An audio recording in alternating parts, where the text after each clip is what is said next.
Estamos então agora para entrevistar a querida professora Cristiana Lozecan, que possui graduação em Ciências Sociais pela Universidade Federal do Rio Grande do Sul em 2002, mestrado em Ciência Política pela Universidade Federal do Rio Grande do Sul em 2005, doutorado em Ciência Política pela Universidade Federal do Rio Grande do Sul em 2009. É professor associado do Departamento de Ciências Sociais da Universidade Federal do Espírito Santo e professora permanente do Programa de Pós-Graduação em Ciências Sociais da Universidade Federal do Espírito Santo.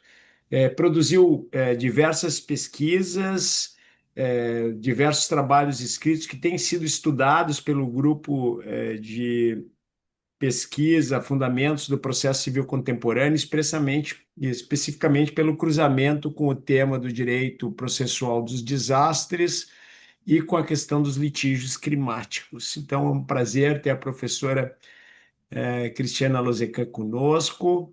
Eu te concedo aí a palavra, Cristiana, para dar um primeiro pô, bem-vindo aos colegas que já estão ingressando para que a gente possa iniciar o nosso bate-papo. Bom, boa tarde para todo mundo.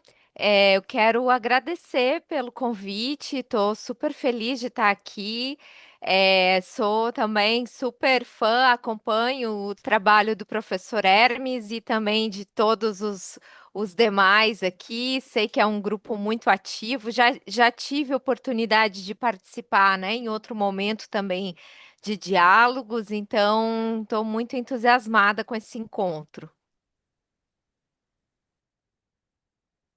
Que maravilha.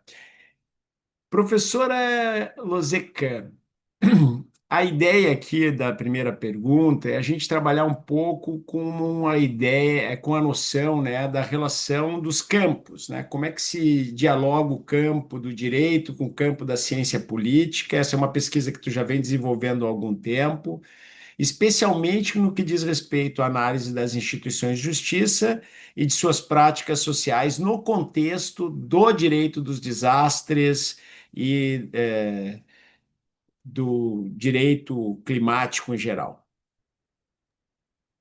Tá bom. Bom, é muito interessante começar com essa pergunta, porque de fato, assim, a relação entre direito e ciência política é muito forte, né? A ciência política, ela, no seu início, ela vem, na verdade, do direito constitucional, né? Então, nós temos aí, né, uma parte que compartilhamos, portanto. Mas a grande diferença, eu acho que a gente pode entender em dois sentidos a diferença e depois eu avanço na repercussão disso para a gente pensar nas questões mais de análise do contexto de desastre e tal.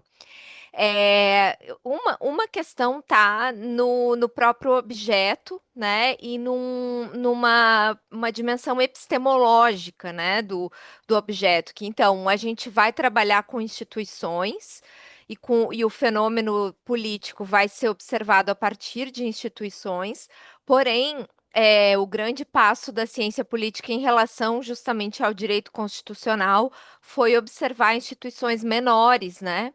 E instituições num sentido não tão formal. Então, hoje, né, a dimensão de análise da ciência política, ela está, sobretudo, naquilo que a gente chama que é uma dimensão operativa das instituições. Então, quando a gente observa um fenômeno, né, seja ele qual for, assim, de qual subcampo, né, for, o que a gente vai observar vai além da dimensão formal das leis, das normas, né, enfim, e dos modelos mais amplos, né? Bom, e a segunda dimensão, que é metodológica. Muito embora eu já sei que o campo do direito tem avançado muito nesse sentido, né? Assim, de buscar fazer pesquisa empírica, mas ainda assim, né, é muito comum e natural, porque eu acho que também isso é uma questão da natureza de cada campo do conhecimento, né? O direito tem outras preocupações, né? Que são, enfim, sobre doutrina, teoria, enfim, que não é o caso da ciência política, né? Nós estamos, ainda que tenhamos, né, uma discussão que também abarca aí a filosofia política ou a teoria política, mas a gente está, sobretudo, trabalhando com fenômenos empíricos. E aí, nesse sentido, né, para chegar aqui na análise das instituições de justiça e as suas práticas no contexto dos desastres, né?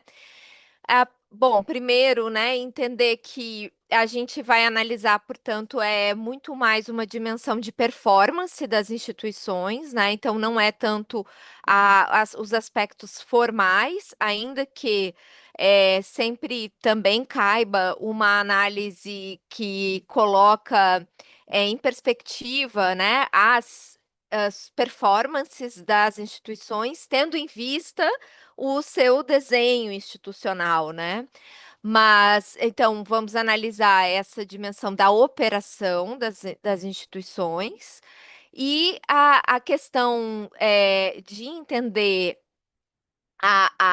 o contexto do desastre tem muito a ver com dois elementos aí que eu acho que se cruzam na análise da performance das instituições de justiça. Uma é o excepcionalismo, né? Porque a gente está, quando trabalha numa situação de desastre, ele é, por definição, algo que foge do comum e do rotineiro. Então, existe sempre aí um aspecto que vai desafiar, né? Ainda que a gente possa ter um arcabouço todo de práticas institucionais preparados para atuar em situação de desastre, mas quase sempre um desastre ele pressupõe fatos novos, né? E também a maneira como a sociedade vai entender, né, essa situação de desastre e vai acionar e tensionar, né, as instituições de justiça. Então, o que a gente vai observar do ponto de vista da ciência política é como, né, quais seriam as perguntas, né? Como as instituições de justiça respondem a esses chamados, digamos assim, né, do social, como que e aí nas suas diferentes posições e funções, pensando também em grandes questões como democracia, acesso à justiça, as questões relacionadas também à ação coletiva, né, que é uma das questões que eu estudo mais, ou seja, como que as instituições de justiça se abrem ou não, né, a processos mais organizados de pressão social, né, não tão individualizados, né, e também até que ponto elas conseguem construir soluções e práticas, né, que respondam às expectativas que a gente tem dentro, né, de um Estado democrático de direito, né? Então, como que elas respondem a esses, né, a essa situação de desastre, tendo em vista questões que não são do dever ser, mas de como estão colocadas as dinâmicas políticas. Então, por exemplo, né, se a gente observa a atuação das instituições de justiça em lacunas legislativas ou até em ausências de performances do executivo, né? Então, isso tudo faz parte da dinâmica democrática, né? Então, eu acho que talvez também aí seja interessante de pensar que a ciência política ela está muito mais preocupada em analisar como as coisas acontecem de fato, do que como as coisas deveriam acontecer, né? Ainda que, obviamente, a gente sempre tenha que ter uma dimensão que é a dimensão avaliativa, que é a dimensão normativa no sentido de referências que a gente tem, né? Como, por exemplo, democracia, justiça, né? Que pressupõem certos valores a serem percorridos, né? A serem conquistados, enfim. Não sei se eu respondi bem, mas Muito, vamos lá muito que bem, tem muito outras. bem, muito bem. Eu até acho que a gente avançou um pouco sobre a segunda pergunta, que era sobre esse olhar das ciências políticas. Eu acho que agora a gente podia descer um pouco mais em concreto, professora Cristiana, para poder mostrar assim essas ferramentas em ação, né? Como é que você operou nas pesquisas que já fez, e eu queria dar um destaque para a visão da ciência política em relação ao acesso à justiça e à vulnerabilidade. Esses dois elementos que nós sabemos que, no caso do direito de desastre, são muito importantes, porque o direito de desastre vai focar, do ponto de vista normativo, dever ser, é claro, dentro do âmbito jurídico, ele vai focar na redução das vulnerabilidades e na gestão dos riscos. Então, das pesquisas que vocês já fizeram, dos casos que você já vem investigando, né, um pouco dessa discussão sobre acesso à justiça e vulnerabilidade. Tá. Eu acho que é interessante falar um pouco até dessa parte mais prática da atuação do pesquisador nesse campo, porque tem aspectos que são super importantes, embora eles sejam menores, né? Do ponto de vista das grandes discussões, mas eles são super importantes para a gente construir discussões metodologicamente consistentes, né? Então, assim, primeira questão é que no nosso trabalho a gente depende muito de com acesso, primeiro, né, acesso à informação da atuação das instituições né, judiciais de um modo geral, acesso a documentos, né? E depois como transformar isso em dados, né? Porque a transformação disso em dado de pesquisa já implica num tratamento disso. E isso é um grande desafio para a gente quando está lidando com instituições de justiça. Por quê? Porque é um volume de dados muito grande. Então, por exemplo, já no caso do desastre que a gente lida, né, que é o desastre no Rio Doce. Eu não sei se vocês já viram, mas o CNJ tem um banco de dados, né, com todos os litígios envolvendo, são muitos, né, então, assim, são milhares de casos. E aí, para nós, né, então, que vamos trabalhar com esses dados de uma maneira mais sistemática, a gente precisa construir uma base que permita que cada caso tenha um mesmo tratamento, né? Que a gente consiga, por exemplo, uma das questões mais desafiadoras para a pesquisa empírica no judiciário, que a gente consiga chegar a um certo universal.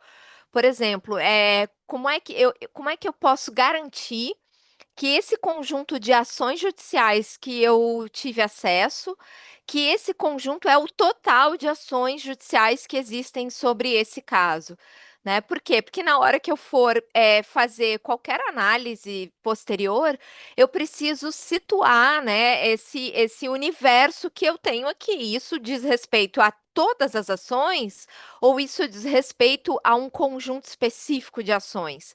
E no nosso cotidiano, em geral, as instituições não conseguem nos dar esse dado. Então, isso até é uma discussão que vem sendo produzida, né? Que é assim, a necessidade das instituições de justiça avançarem no registro das suas atividades, né, para que isso possa ser depois trabalhado e até para medir a sua própria performance de acordo não só com os interesses dos outros campos da ciência, mas da sua própria atividade, né?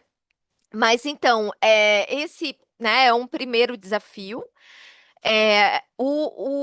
E aí isso vai envolver também uma série de coisas, né? Porque a gente, enfim, tem no modelo federalista, né, uma série de níveis de possibilidade de atuação, então isso também implica em outros, né, em recortes, então estabelecer os recortes vai ser muito importante, né?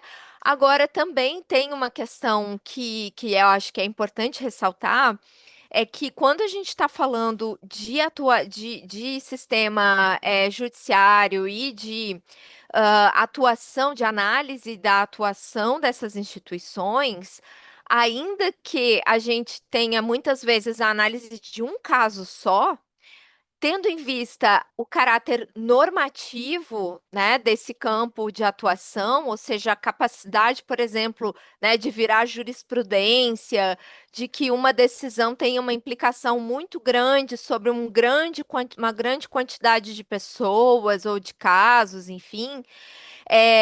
Então, mesmo que a gente trabalhe com um caso só, a gente sempre precisa equalizar essa dimensão metodológica, né? Porque esse um caso pode não resultar num efeito só para aquele caso específico. Então, isso também é uma característica específica da análise de instituições, do sistema de justiça, né? Que também é algo que a gente sempre precisa levar em consideração, né? Depois tem uma outra coisa que também eu acho que vale a pena.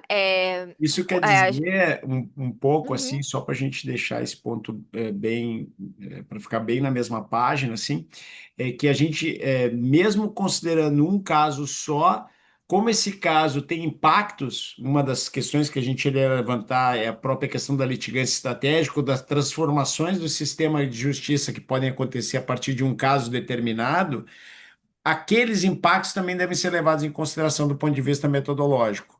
Mais ou menos essa é a exatamente. perspectiva. Perfeito. Isso, exatamente. E também é preciso. Agora, até semana passada, num evento que a gente estava de discussão de bancos de dados e painéis sobre a atuação judicial na área climática. Em breve vai estar disponível o vídeo desse evento. A gente fez esse debate numa atividade pré-COP em Brasília. E a gente discutia também a necessidade de compreender bem o que que significam as ações judiciais e diferentes instrumentos judiciais, né? Então, por exemplo, é, a gente vai, e aí eu até já vou respondendo isso junto com o que eu estava pensando também em te falar, que são as diferenças fundamentais que a gente tem hoje de análise, assim, de enfoques na análise, né, do sistema de justiça. Que é o seguinte, a gente tem, então eu vou falar primeiro isso, depois eu entro na questão de novo metodológica, eu acho que vai ficar mais fácil de entender. A gente tem principalmente estudos que analisam a performance das instituições depois que os conflitos já estão nelas, né? Que são principalmente os estudos baseados em decisões judiciais, né? Que são baseados aí a partir da entrada do litígio, também da atuação das diferentes instituições, o Ministério Público, a Defensoria, enfim. Mas então a principal pauta, né, digamos assim, de pesquisa está muito focada nas decisões, por uma compreensão de que as decisões que seriam talvez os grandes produtores de algum tipo de influência, né, mais ampla nas mudanças sociais ou mudanças políticas, institucionais, enfim. Porém, existe uma outra forma de compreensão que é mais recente, que veio muito dos Estados Unidos, né, com um autor chamado Michael McCann, e depois também se ampliou para a Inglaterra e hoje no mundo inteiro, né? E está muito ligada também a uma associação que é a Associação Law and Society, e que se chama, né, os estudos sobre mobilização do direito, ou seja, é como o direito é de uma forma ampla, daí não só também atrelado às instituições do sistema de justiça, mas, por exemplo, vão analisar inclusive as carreiras jurídicas, a formação educacional, etc. Como o direito é mobilizado, né? Então, como o campo do direito, né, com todas as suas dimensões aí, institucional, simbólica, discursiva, como ele é mobilizado. E aí, nesse sentido, a gente está mais interessado em observar a entrada no sistema de justiça, né? Então, tem uma semelhança com o debate sobre acesso à justiça, mas ele é um pouco mais, digamos, ele vai um pouco além, né? Ele não coincide tão especificamente com o debate de acesso à justiça. Porque daí tem uma discussão bastante sociológica, digamos, né? Que é a compreensão do direito como um campo que define normativamente o mundo, né? Como diz como é o certo, como é o errado, como é o dever ser, enfim. Então, nesse sentido de compreensão de que, além de entrar efetivamente com uma ação judicial, né, mas a própria existência de uma lei pode já influenciar normas e condutas, né, e práticas. Então, enfim, né, aí tem uma série de estudos que estão nesse sentido. Então, né, só para fazer essa diferenciação, assim, então tem os estudos que vão analisar essa performance das instituições muito atrelado às decisões, e tem os estudos que vão analisar a entrada nesse sistema, né? Que então tudo que está para além do sistema. E obviamente que tem as discussões sobre elites jurídicas, né? Assim como outros tipos de elites e a sua atuação e etc. E aí, voltando para outra questão, né, que era aquela da metodologia. Então, né, nesse evento a gente estava justamente discutindo a entrada no sistema de justiça de litígios que tem como objeto as questões climáticas. E uma das coisas que a gente discutiu é que, bom, normalmente quando a gente faz a análise estatística desses dados, historicamente, o Ministério Público é sempre o maior litigante na pauta ambiental, né? Bom, isso já foi debatido de muitas formas e tal. Eu já discuti isso em alguns textos, que o fato de que, porque os cientistas sociais costumavam ler isto como sendo um protagonismo quase impositivo, digamos, né, do Ministério Público, que, digamos assim, ele litigava, produzindo, né, esse litígio. é, assim, para além daquilo que a sociedade estaria demandando, né? E esse foi um dos debates que eu fiz, que aí então precisou de uma mudança metodológica, que não, a estatística mostrava o Ministério Público quantitativamente, né, à frente da sociedade civil, que também é um legitimado para agir na tutela ambiental, né? Mas então, o que que acontecia, né? Numa análise qualitativa, ou seja, acompanhando processos de conflito ambiental, acompanhando mobilizações sociais, o que que eu observei? Que embora o Ministério Público fosse o ator que efetivamente entrava com as ações, isso não significava que ele estava agindo porque ele pura e simplesmente teve essa ideia, né? Então, na verdade, tinha sim, né, uma base de consistência social, de demanda ao Ministério Público. E isso só foi possível ver porque a gente combinou a metodologia qualitativa, que é uma análise mais aprofundada dos litígios. E aí, junto com isso, a gente precisa entender a natureza diferente dos atores, né? E aí entra uma discussão de dinâmicas sociais. quando a gente estuda ação coletiva, a gente sabe que a questão da mobilização dos recursos, o tipo de estrutura que diferentes países, diferentes sociedades têm, né, para a ação coletiva é diferente, né? Então, é, uma série de variáveis, de fatores interferem na forma como diferentes países, né, vão manifestar a ação coletiva, né, de reivindicações. No caso do Brasil, a gente não tem como nos Estados Unidos, por exemplo, né, um movimento social, uma base de organização coletiva que vai escolher na primeira opção o litígio, né?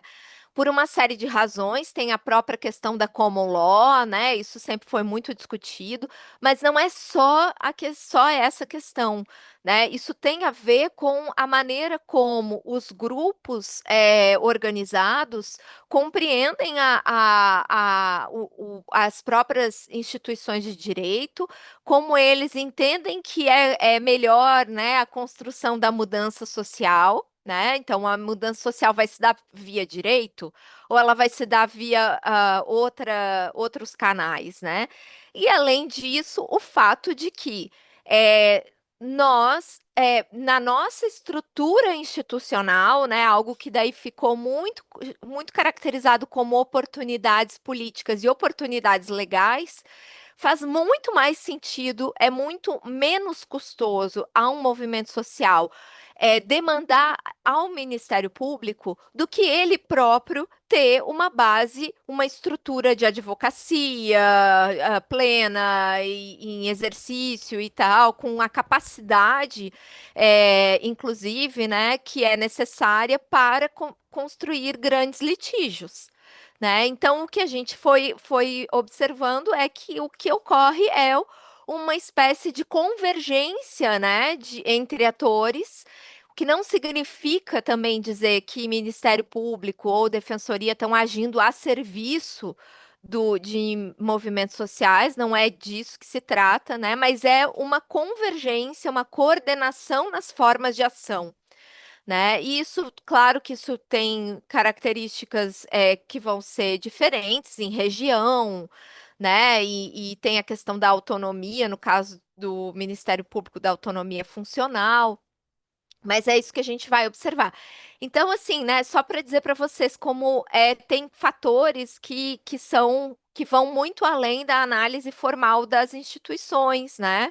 Que são da compreensão da dinâmica social e da dinâmica política, né? Agora, por exemplo, no caso da litigância climática, o que a gente vai observar é em alguns anos, principalmente no mandato presidencial anterior, uma entrada avassaladora de partidos políticos como parte litigante, que a gente não tinha antes, né? Então eles passam a ingressar. E a outra coisa que também começa a chamar a atenção é que o Ministério Público começa a litigar a litigância climática, né? A gente está vendo o Ministério Público atuar fundamentalmente a partir da sua associação, que é a Abrampa. Então, ele continua sendo, né, a expertise e todo o conhecimento e a posição que ocupa na sociedade, né, enquanto Ministério Público, mas ele vai entrar não na posição de Ministério Público, mas na posição de sociedade civil, né, porque ele entra como a associação em vários dos litígios. E além disso, vai atuar em vários litígios como amicus curiae também. Então, são essas dinâmicas, né, que a gente observa muito na produção de análises, né, aqui entre o campo da ciência política e do direito. E só mais um ponto que eu acho que é interessante de falar, que a gente também discutiu nesse evento que eu mencionei, que então, né, não basta simplesmente construir uma base de dados estatística e fazer uma análise da tendência da litigância, porque existem aspectos específicos. Por exemplo, A gente pega a litigância hoje climática e tem uma questão que é como cada um entende a definição do que é o litígio climático. Existe uma variação muito grande. E isso vai alterar o que a gente vai considerar como um caso de litigância climática ou ambiental. Outro elemento, se a gente for olhar pura e simplesmente para o polo ativo da ação e classificar, o Ministério Público está de novo à frente. Mas por quê? Porque existiu um grupo que foi uma força-tarefa construída por uma rede de procuradores da região amazônica, que agora, inclusive, está se constituindo para a Mata Atlântica também e que fizeram uma parceria com o IBAMA, com o INCRA e com uma organização não governamental que é o Amazon, que produz dados de desmatamento por satélite, por imagem de satélite. E nessa parceria, eles construíram um caso, né, exemplar de ação contra desmatadores, com uma inovação assim muito grande, porque eles justamente usaram os dados de satélite para mapear onde que tem desmatamento ou não. E aí eles cruzaram com os dados do IBAMA e do INCRA e pegaram os CPFs, né? E aí eles processaram os CPFs dessas responsáveis por essas regiões desmatadas. E eles só que é uma força-tarefa, uma ação que processou milhares de CPFs. Então, quantitativamente, o banco de dados vai apresentar um viés muito grande para o Ministério Público. Mas, na verdade, isso é parte de um programa específico, que é o Amazônia Protege, né, que litigou em massa, né, contra várias pessoas, né? Então, assim, do ponto de vista do tratamento dos dados, é muito. Não dá para a gente inserir esses milhares de casos nessa base, porque, obviamente, que daí vai estar lá o Ministério Público, o polo passivo vai ser sempre pessoa física, e isso vai apagar, digamos, a relevância estatística dos demais, né? Então, esse é um aspecto metodológico também que a gente precisa entender, sabe? A equivalência entre esses, sei lá, 5.000 casos, né? Essas 5.000 ações, a gente poderia registrar uma vez no banco de dados, né? Porque a equivalência é essa, né?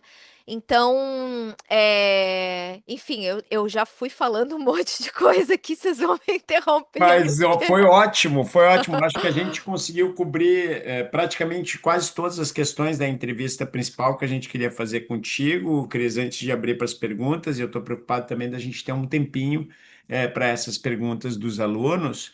Mas antes eu queria comentar algumas coisas contigo, né? Eu acho que essas preocupações de vocês ajudam muito nós das instituições de justiça, para além da minha função como professor na universidade, nós das instituições de justiça refletirmos sobre nós mesmos, né? Então, é muito importante o olhar de vocês para que nós possamos também aprender a olhar o nosso objeto a partir de outras perspectivas e começar a perceber como dialogar com as ciências políticas para que elas também melhorem o nível de informação que elas têm sobre a nossa atuação. Então, uma coisa que eu percebi que faltou no que a gente está conversando e que eu queria te chamar a atenção, sem antes deixar de registrar aqui que a tua preocupação sobre a clareza dos nossos dados também é a nossa preocupação. É muito importante para mim, é uma luta muito antiga que eu tenho dentro do Ministério Público e que as defensorias também têm, de ter uma coleta dos próprios dados para uma gestão do próprio acervo com mais clareza, porque isso permite muito mais efetividade. Nós somos litigantes habituais que trabalham como litigantes eventuais. Ao invés de nós usarmos todos esses dados, toda essa informação, esse controle que a gente tem pelo volume de demandas que a gente ajuiza para melhorar a atuação e o impacto, a gente continua atuando como se fosse um caso por vez. Então, eu acho que é importante que a gente tenha essa virada também dentro das instituições para atuar no conjunto de casos. Mas o ponto que eu queria chamar atenção para ti é algo que tu falou nessa mudança da análise das decisões para análise do acesso e de como se dá esse acesso para o fenômeno da justiça multiportas, que cada vez mais eu percebo, mas ainda me faltam os dados dessa pesquisa, é algo que eu estou buscando, estou até incentivando os alunos a procurarem. Eu percebo que o volume de soluções por autocomposição em casos complexos e casos coletivos é muito maior do que em casos individuais. Então, a maior parte dos grandes casos, em algum momento da sua história, seja antes do ajuizamento, seja durante o ajuizamento, seja mesmo na fase de execução, as coisas acabam se resolvendo por acordo. Então, tem toda essa nova dimensão da justiça multiportas, e o que nós temos que olhar é a qualidade desses acordos e do pós-acordo, a efetividade desses acordos, a efetividade social, o que realmente resultou para a vida das pessoas desses acordos. Então, acho que isso não foi mencionado por ti, Uhum, eu senti um pouco falta, e eu acho que essa é a grande virada que a gente já tem feito há alguns anos, e eu te diria assim que sensação já é muito mais acordo do que decisão judicial. A uhum, decisão, às vezes, é para estimular que o acordo saia, como em uhum, vários casos tem acontecido. Tá? uhum. Então, esse era um ponto que eu Tá. queria te ouvir um pouco, né? E se tu puder fechar nesse ponto, para a gente ficar com uns 15 minutos para as perguntas, Uhum. é, também falar um pouco agora da tua pesquisa e as perspectivas do avanço do teu grupo de pesquisa na UFES, né? E de como a gente aí pode pensar num trabalho cada vez mais conjunto, que nem o que a gente está fazendo hoje. Tá. Então, essa questão, né, dos acordos, enfim, justiça multiportas, né, mediação, enfim, em- tem várias, eu já ouvi de várias maneiras e também acho que cada campo do conhecimento construiu, né, de diferentes maneiras. O que a gente vem observando é o seguinte, isso entra numa chave de análise que é a análise muito dos efeitos da litigância ou, né, da mobilização do direito, como eu chamo. É, e aí, o grande problema é que, numa análise de efeitos, a gente nunca vai encontrar um efeito que seja geral, né, que tenha a mesma interpretação sob diferentes pontos de vista. E eu sempre digo isso, inclusive quando eu estou falando em trabalhos de extensão, com comunidades que estão vivenciando conflitos, com movimentos sociais e também com atores que estão em processo de tentar fazer as suas instituições funcionarem melhor, né? Como é o caso do Ministério Público, das defensorias. Eu sempre digo, então, porque a chance das pessoas se decepcionarem é sempre muito grande. Mas por quê? Né? Porque quando a gente está lidando com uma situação em que a gente tem uma desproporção muito grande de poder, né? Então, conflitos ambientais em geral têm essa característica, a gente não vai ter um efeito, né? O efeito seja da decisão ou do acordo que for feito, né? Ele vai variar dependendo do ponto de vista. Então, assim, no caso, por exemplo, no caso do desastre, né, no Rio Doce. A gente teve diversos acordos sendo feitos ao longo do tempo e até tem, né, o novo acordo, né, da repactuação. Do ponto de vista individual, de acesso à justiça e a direitos de determinadas pessoas, os acordos ou o acordo pode ter sido muito positivo, né? É, eu não estou nem fazendo eu aqui um julgamento, estou falando tudo hipoteticamente, tá? Mas, então, né, os acordos, eles em geral são mais rápidos, né? Eles resolvem de uma maneira mais pragmática a situação e ele pode ser benéfico.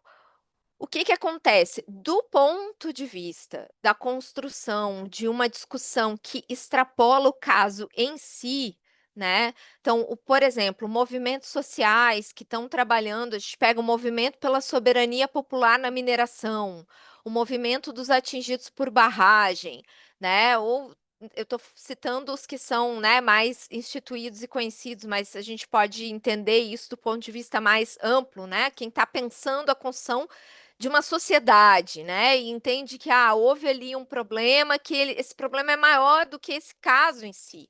Né? Ele tem a ver com o modelo de mineração, com o modelo econômico, com o modelo político, com a fiscalização, né? Com uma série de coisas. Desse ponto de vista, né? É claro que o acordo ele constitui uma sensação, uma ideia de de resolução do conflito, né? E isso não é o que um movimento social quer, né? O movimento social, ele está justamente, ainda mais quando a gente está falando, né, gente, de uma discussão que é extremamente difícil, né? A gente não vai mudar sistema econômico amanhã, né? Então é isso, assim, né? Estou falando de algo muito mais complexo. É claro que, desse ponto de vista, é, é sempre melhor, né, nesse sentido, manter o conflito, porque manter o conflito é dizer que aquilo, que a gente entende que aquilo não está certo, que aquilo está errado. Então, eu acho que é sempre importante a gente entender, né, que as expectativas sobre a resolução de um conflito que entra para a instituição de justiça, elas vão ter vão ser relativas, né, ao ponto de vista que a gente está observando, né? Então é por isso que muitas vezes a gente vai ver, inclusive, o movimento social defendendo um acordo e depois criticando o acordo, porque é parte do papel dele, né? Então, o que eu acho é o seguinte, né, para mim me parece que o razoável é que a gente sempre tenha que observar aquele que está numa posição mais frágil, né? Então, se tem alguém passando fome, se tem alguém em risco, se tem alguém numa situação que não tem acesso à água, o que que a gente tem, como é que a gente tem que agir? Agir para resolver essa situação que é emergencial logo, né? Agora, isso significa que tá tudo bem, né? Então, não, né? Então, eu acho que aí tem uma questão, sabe, Hermes, que eu acho que agora a gente já está superando um pouco esse momento, mas durante muito tempo, assim, teve uma interpretação de que a construção de um acordo, né, ou de qualquer acordo, significava resolver o problema ou passar panos quentes, né? Então, e eu acho que hoje em dia a gente já tem uma ideia de uma complexidade maior dos conflitos e da entrada dos conflitos nas instituições de justiça, para entender que o acordo ele pode também ser uma ferramenta de penalizar um poluidor, de penalizar, né, uma empresa que cometeu uma violação de direitos humanos, que agiu injustamente, né?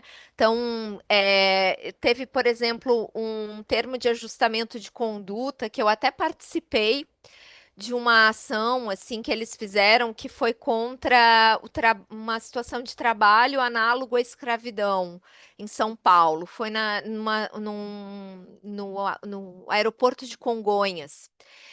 Eles fizeram um termo de ajustamento de conduta que construiu assim todo um plano de comunicação que era inclusive assim uma comunicação que marcava o nome da empresa como uma empresa que tinha financiado, patrocinado o trabalho análogo à escravidão. Entende? Então a empresa foi condenada né, entre todas as coisas que ela teve que fazer, condenada, eu estou dizendo entre aspas, simbolicamente, né, no acordo, ela teve que fazer esse plano de comunicação, né? Então, assim, eu acho que tem formas da gente construir isso sem que seja uma situação em que está limpando a barra, sabe? Eu acho que isso é muito importante, assim. No caso, por exemplo, da Fundação Renova, teve a ação judicial que depois condenou a Fundação Renova por ter utilizado propaganda enganosa, né? Então, eu acho que, enfim, né? Isso tem muitas maneiras de trabalhar dentro das instituições judiciais que vão muito além, né,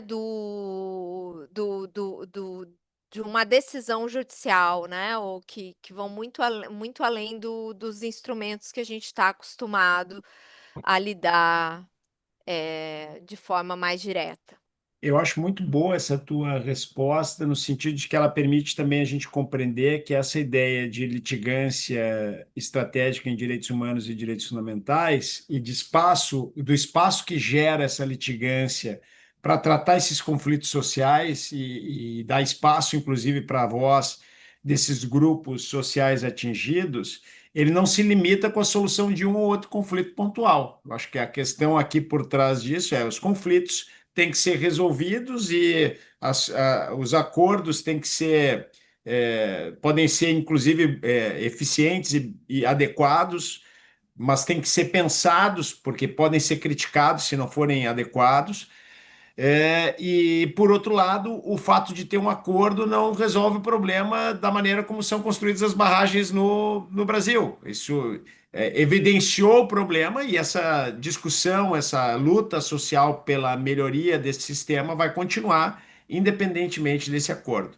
Inclusive, o acordo não resolve nem todos os problemas decorrentes do próprio desastre, do Rio Doce, né? A gente sabe que existem outras ações ainda tramitando. E recentemente nós tivemos uma decisão do STF,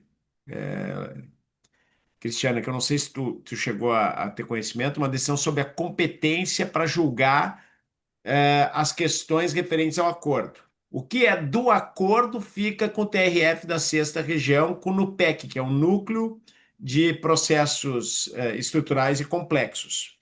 O que não é do acordo vai ter a distribuição comum da justiça comum, seja justiça estadual, seja federal, lá em Minas Gerais ou aqui no Espírito Santo, a depender do caso. Então, é mesmo sabido pelo acordo que ele não põe fim ao conflito como um todo, porque existem questões ainda que ficaram de fora. Mas eu acho que a gente conseguiu cumprir aqui a nossa tarefa, cobrimos um grande espectro de questões, né? E te agradeço muito por essa disponibilidade, mas eu queria abrir para os colegas fazerem alguma consideração, alguma pergunta para ti, algum tema. Eu tenho umas perguntas escritas também aqui, se os colegas não tiverem nenhuma, mas eu vou pedir que eles levantem a mão para fazer as perguntas, se eles quiserem fazer alguma pergunta. Suzana, a Suzana é defensora pública no Rio de Janeiro e recém-doutora, viu? Tua fã. Verdade. Tudo bem, obrigada, professora. Excelente essa explanação. Falou tanta coisa aqui, eu vou só me ater num ponto que eu trabalhei também na minha tese, que também um das minhas inquietações, que é exatamente o tratamento, a produção dos dados, em especial os dados que não estão no processo, né? Eu acho que o processo judicial ele documenta muito melhor do que o processo administrativo, né? Aqui a gente tem no Rio a gente tem uma grande discussão como é que a gente dá transparência para as coisas. Está avançando, as instituições estão avançando, mas a gente fica muito ainda grudado, né, o sistema de justiça no processo. E aí a minha pergunta primeiro, assim, o compartilhamento de dados, né? Você tem visto as instituições, nas suas pesquisas, compartilharem, produzirem seus dados e compartilharem com os outros? Qual o nível de confiança que tem que existir entre instituições para que elas possam compartilhar seus dados, né? E as assimetrias de poder, né, entre dados que são compartilhados, eu acho que isso. Só vou ficar mais nesse ponto ainda, eu até usei o McKay na minha tese como marco, como as fichas de negociação que ele fala, os atores de intermediação, né, como defensora, eu tenho trabalhado muito nisso. Mas eu estava falando da questão do compartilhamento, né, da confiança que tem que haver nas instituições e os níveis em que elas conseguem conversar, e se a senhora vê a produção de uma estrutura fora dessas instituições, mesmo que elas forneçam os dados, quem é que vai produzir, quem é que vai tratar esses dados, né? Porque não sei se as instituições têm a capacidade elas próprias de tratarem seus próprios dados. Posso responder já? Então, parabéns, Suzana, pelo doutorado e, enfim, Obrigada. muito legal. Até gostaria depois, se puder me mandar a tua tese. Bom, o que que eu acho? Você acha que a gente já avançou muito, tá? Há uns 10 anos atrás, quando eu estava fazendo pesquisa, iniciando pesquisa sobre ação civil pública ambiental, eu digitava na busca processual lá por tema ação civil pública ambiental e ficava lá catando milho, né? E botava, fazia direto de lá, né?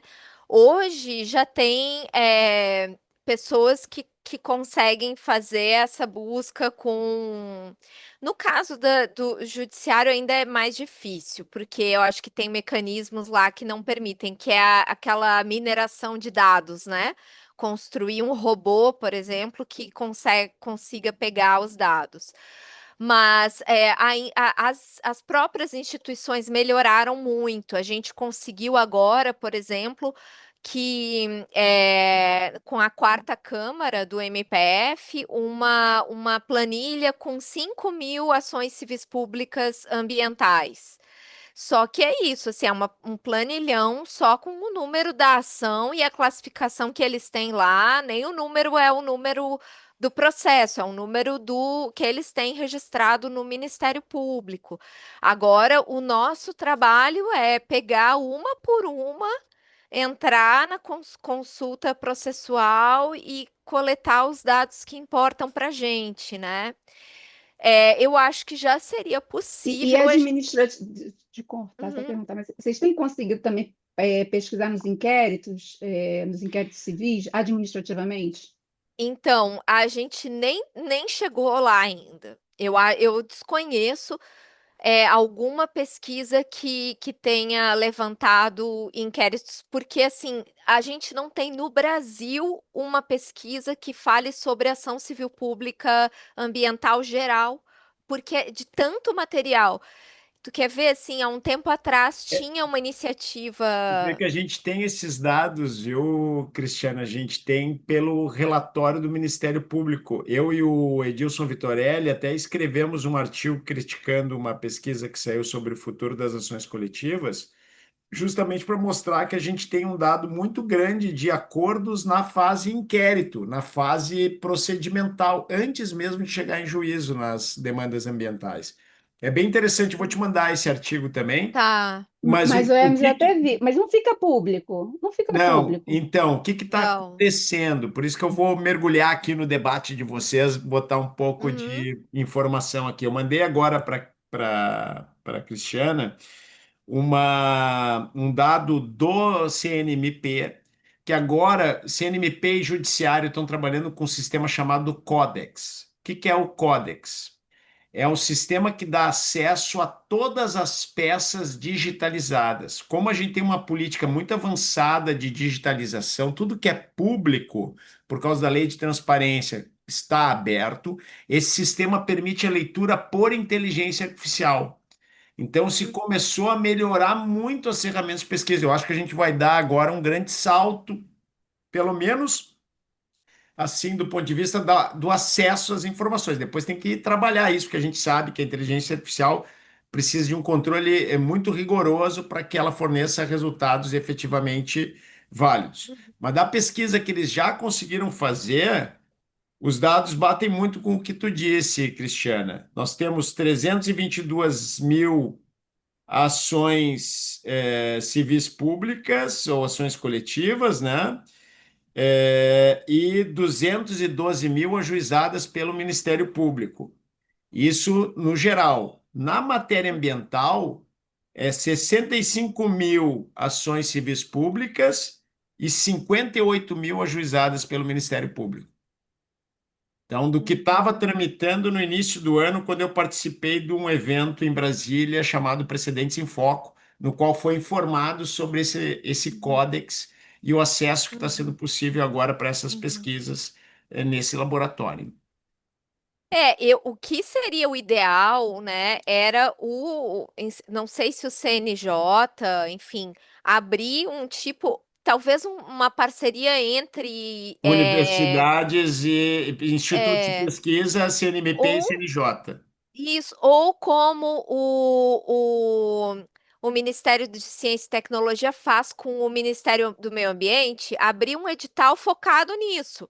Pesquisa para essa finalidade com termo de parceria para disponibilização de dados, Até né? me falaram que o CNJ tem feito isso. Ele tem aberto esse edital. Parece que tem um edital aberto agora. Tá? Um edital de trabalhos a serem apresentados no seminário de pesquisas empíricas aplicadas. Eu acho que É, esse é mas só para aí trabalhos, mas é, ele tem aberto editais para pesquisa.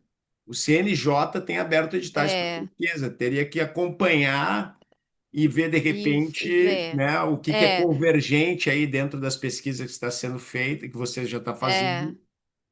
Porque aí eu acho que Porque teria o acesso aos dados, né? O importante é exato. ter uma institucionalização, eu acho, dessa É, pesquisa, né? Para a é, gente poder trabalhar com esses dados e ter o é, valor dessa institucionalidade, né? Inclusive é. qualificada, vamos dizer assim. Exatamente, para, né, não perder a segurança, enfim, e também para, de repente, essas próprias instituições poderem buscar pesquisas que ajudem elas a melhorar Certas certas, especificidades da atuação. é, Exato, mas a ideia é essa. porque é isso, se a gente não tem, e eu vou te falar, hein, eu estava discutindo com uma outra pesquisadora, porque a gente está agora com um projeto também que é sobre crime ambiental organizado, que é Uhum. mais difícil ainda, porque aí são dados, muitas vezes, que envolvem, né, questões de Segredo de justiça. segurança, é, É, e tem, aí... tem alguns E, dados que podem estar em sigilo e aí eles não vão aparecer. Nesse Codex, por exemplo, que é essa grande plataforma de pesquisa, só aparece o que não tiver em segredo de justiça. pois é. Mas aí a gente estava fazendo um levantamento de dados e assim, esse é um tipo de discussão que não tem no mundo, né? É muito difícil. A Austrália tem um trabalho que a gente achou na Austrália que diz que fez o levantamento, o primeiro levantamento feito sobre crime ambiental, né? Então, assim, em larga escala, né? Então, eu acho que é um desafio mesmo, sabe, ainda para gente, né? Mas deixa eu até, porque eu acho que a pergunta, Suzana, foi tão boa que a gente mergulhou na É, pergunta aqui, viu, Suzana? Mas para dizer para vocês que eu tive agora num evento na Croácia, que era da International Association of Procedural Law, né? E na mesa comigo tinha um japonês, um chinês, um belga, um argentino e eu. E depois das apresentações, que era sobre inteligência artificial e efetividade do sistema de justiça, os dados, tá? O nosso sistema está muito mais avançado do que os demais. Por quê? sim, Por várias razões, mas o Brasil realmente está dando passos para ter mais transparência na informação dos dados, maior volume de dados e está apresentando mais resultados. Até por talvez a gente tenha um sistema de justiça mais aberto a esse diálogo, viu, Cristiano? Que às uhum, vezes parece quando a gente está perto que é pouco aberto, mas quando a gente compara com sistemas de outros países, sim. né, a gente vê que o direito é naturalmente mais fechado do que outros campos das ciências ditas sociais aplicadas, né? Isso, exatamente. Não, vamos. E assim, eu super me disponho a parcerias, viu? Aí, se vocês conseguirem os dados, bora analisar. Com certeza, vamos trabalhar para isso. Nós chegamos no tempo, né? Eu não sei se a Isso, Suzana quer mais algum esclarecimento da pergunta dela. Não, tá ótimo. É uma coisa inquietante mesmo. E a simetria de informação, isso também que eu tenho. Porque, assim, só apontando, eu tenho a gente tem dificuldade, né? O cidadão comum, eu, por exemplo, quando trabalho com um grupo, eu tenho tentado deixar meus procedimentos abertos para que eles possam consultar. Procedimentos administrativos numa plataforma. O Ministério Público aqui do Rio, por exemplo, ele não compactua, ele não utiliza a mesma plataforma que todo estado usa. Então, assim, a gente tem uma dificuldade das instituições também aderirem a um padrão que todo mundo possa, então, entrar para olhar, entendeu? E aí, por isso que eu falei, os Hum. inquéritos civis eu não consigo. Quando eu peço para o promotor, ele tem que me mandar um PDF gigantesco. Eu falo, olha o meu lá no site, pega uma senha e dá uma olhada, eu estou tentando deixar público. Claro que tem uma hora que tem documento, em especial em conflitos complicados de grupo, né? Conflitos, por exemplo, de posse, de terra, isso é uma coisa que eu até fico muito desgastada, porque eu sei que o grupo quer ver e o grupo, às vezes, entre si tem dissidências, né? Mas é isso, assim, esse tratamento levando também em conta a simetria, né? Porque se a gente não consegue, imagina, né, quem é o diretamente afetado, muito menos. Mas, enfim, é uma inquietação mesmo. E eu acho que a gente caminha muito, mas a gente acha que a gente sempre caminha também com esse olhar, né? O pesquisador vai olhar. Mas e o cara que é o diretamente afetado, ele consegue olhar? Se a gente não consegue, né? Às vezes meus estagiários não conseguem, eu falo, gente, vem por aqui. Eu faço uma ginástica horrorosa para conseguir, quem sabe, um dia chegar e várias coisas chaveadas. As coisas não vão ficar simples só porque a gente vai ter acesso, viu, Suzana?